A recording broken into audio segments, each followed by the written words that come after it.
no TV or whatever. We did have our cell phones, and when mine and his and well, even Sharon, we would go out and we'd start our vehicles and we'd charge up the phones. And then you had service when they were charged. Yeah. And were you worried at all about any other friends or families or dependents that you weren't with? Was that a stress or background concern? No, because Scott, his son and his daughter, they're both on their own, married. Got, they live. We would call and keep in contact with them, because when the hurricane left here, it headed up towards Georgia, and I think they said there was 2 days without power. Yeah, I think there was 2 days without power. But you felt like they could handle them themselves? Yeah. Overall, how stressful was the experience for you? Like the preparing, the hurricane itself, power outage, all of it?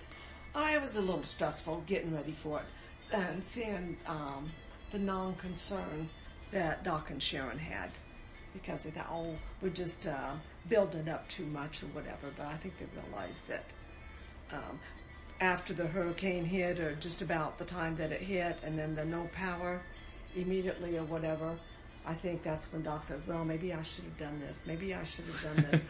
Maybe I should have felt a little bit more concerned.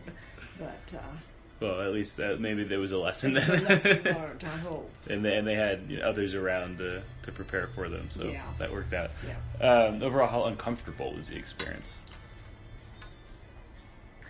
Well, you have Judy, me, Sharon, Lisa. Yeah, 4 of us girls, and then Kimmy was 2 blocks down the road. Within, 4 girls and 3 guys. 8 in the house, 7 in the house.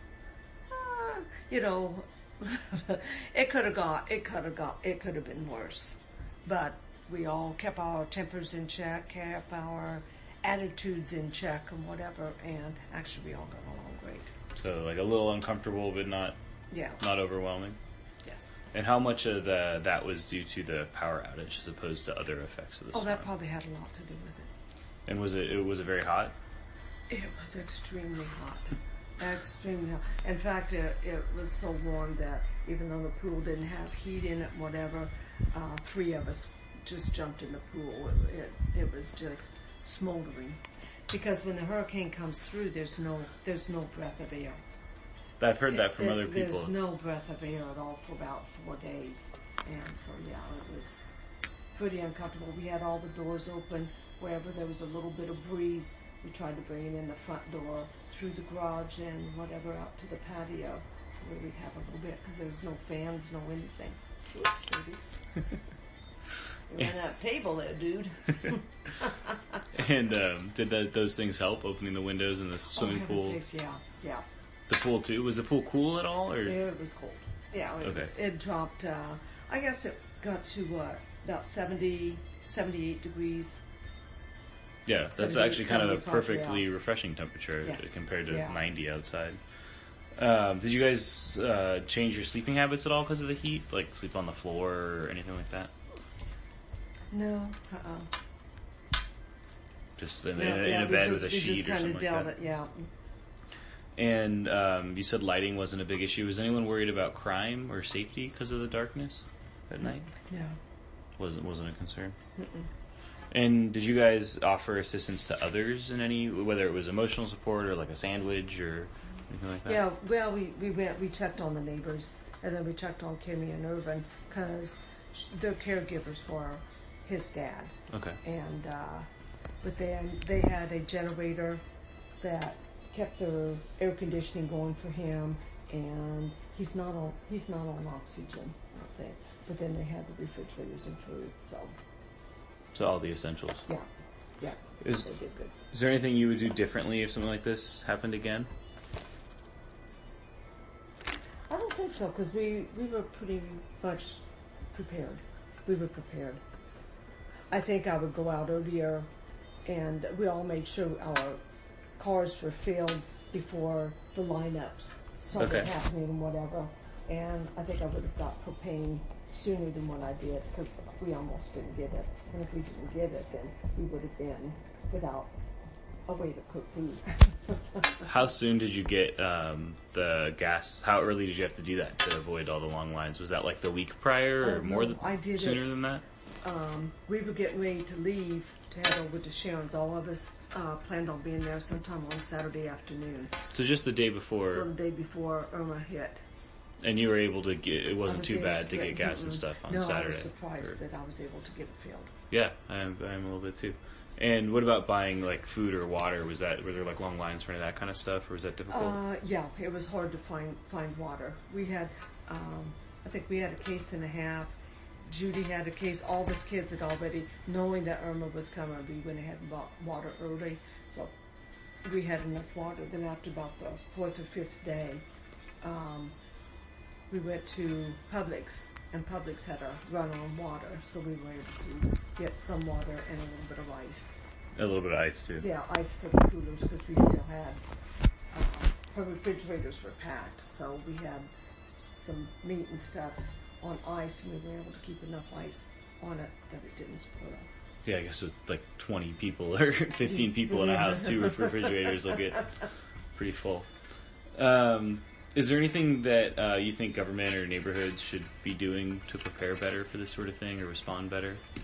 You know, we asked where was the Highlands, where do you go if there is a tornado, and if Sharon and Doc, we weren't able to stay with them or whatever, where's the shelter? We never heard anything of where the shelter was. There were no public shelters around here that were announced? I don't know. Interesting. We never heard any of, even on the TV, most of the channels are out of Tampa, but they don't have a local TV, and we don't listen to the local news here or whatever, and I don't know where the shelter was. This clubhouse over here, they identified it's not a shelter, but if you had to have a place to go in a tornado or something, they said, please, you know, somebody's there that would unlock the doors or checks on some of the residents, because this is a snowbird area, you know. A lot of people don't live here full time, but evidently John back here, I talked to him, and he said that's where he was going to go, was to the clubhouse. And I think he's got a key to open it up for the other people, whatever. Sure. His wife just passed away about 4 months ago, so. I'm not smiling at that. That is unfortunate. As the cat is. She chases her tail all the time. Yeah. It's got to be nice to be able to just entertain yourself like that. There's no problem. I know it. Okay, yeah, that's most of the big questions I had. Is there anything else about your experience that you feel like we should know that really stuck out? No. We covered. You know, everybody helped everybody. Lisa and Bob, they live 5-6 miles down the road. They didn't have any damage to their mobile, but they had a lot of trees that came down. In fact, they were lucky. They had just bought the place, and the tree, big limbs and whatever that fell between their mobile and a shed. Oh, wow. And that's how lucky they were. They lost their fence and stuff like this. So we would take one day, we would go over and work with them and drag the debris. Oh, we were so tired. We hurt so bad. And then Judy, her place is out by Silver Oaks, about 10 miles down the road or whatever. She didn't have any damage, just a lot of limbs and debris, so we all went out and helped pick her stuff up. Around Sharon and Doc's, the golf course lost a lot of trees. They were all uprooted, a lot of them. So many of them were uprooted and whatever, and so that's what we did. Pick up all the debris around their house, and the neighbor next door, we helped them, because they're in their 80s and whatever, so we helped them do cleanup. And yeah, we stayed pretty busy. This place just lost its skirting and an awning out front. This is my twin and her husband's place over here that they were staying in, and then they bought the place out at Hammock.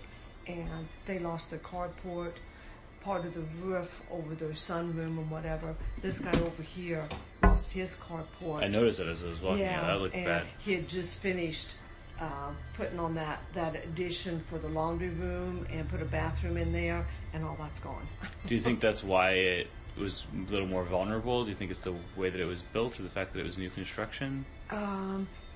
It seems like anybody who had the awnings on, is that the east side? Is that what it was? It was the direction that made the difference? It was the direction that it came in.